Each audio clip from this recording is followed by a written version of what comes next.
Don't get me wrong, your record doesn't sound like really like New York. When I think about New York, it's more edgy, rougher, and not that typical pop-orientated stuff. That's, with all due respect, I think that's like a cliche that I think a lot of people have sort of developed about New York City. And I think because of the nature of the city, that is why you tend to hear bands who kind of sound that way. But it's that same sort of energy that makes bands be like edgy in that sense, that also informs our own songwriting and other bands that don't fit into that category, which there are plenty of at the moment.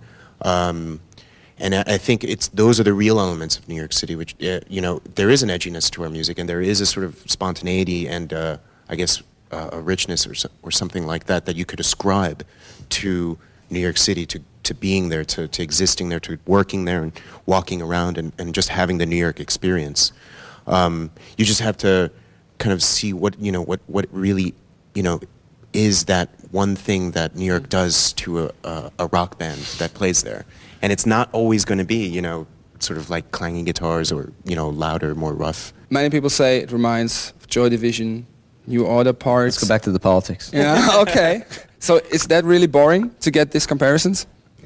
It's just, I mean, I'm sort of very zen-like about the whole thing. I'm very at peace with it, but it's, yeah, I mean, it is just because it's been, you know, we hear it all the time and, you know, most interviews. And at the same time, you know, the way I look at it, it's really just, you know, you make music and you do these things. The same thing I was saying about once you write a song or do an interview or play a show, you just got to move on. You can't really think about it too much and go on to the next thing.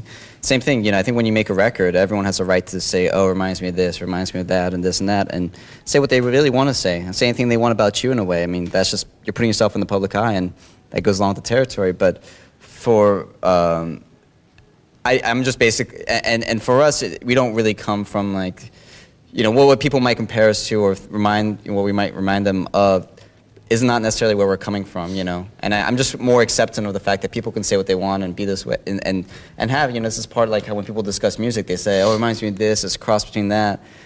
But for us, it's just not necessarily where we're coming from, and it's okay. So I'm not really answering your question entirely because I'm not saying. Okay. But I think that's just, I mean, ultimately, no, like, you know, I just think it's just interesting and it's better just to let people say what they want. If you told me it reminds you of Anthrax right now, I'd be like. It's all the music, and it's about the heart and the stomach. If it hits there, it's great. Well, okay, well that's actually, sorry not to interrupt, but that's what I would say, that's what I've always cared about music, is things that you're walking on the street, and to me, it's not, I mean, it can be, you know, like Aphex Twin, you know, sometimes some of his tracks kill me, or, I don't know, it could be just loads of different things really ranging all over the place, and it could be like the Afghan Wigs for me, which is, you know, vastly different. It could be like, I don't know, just all over, and if it hits you in, you know, the heart, then that's what it is, but I think the genre of music, where it's coming from, doesn't really matter, it's really what's behind it.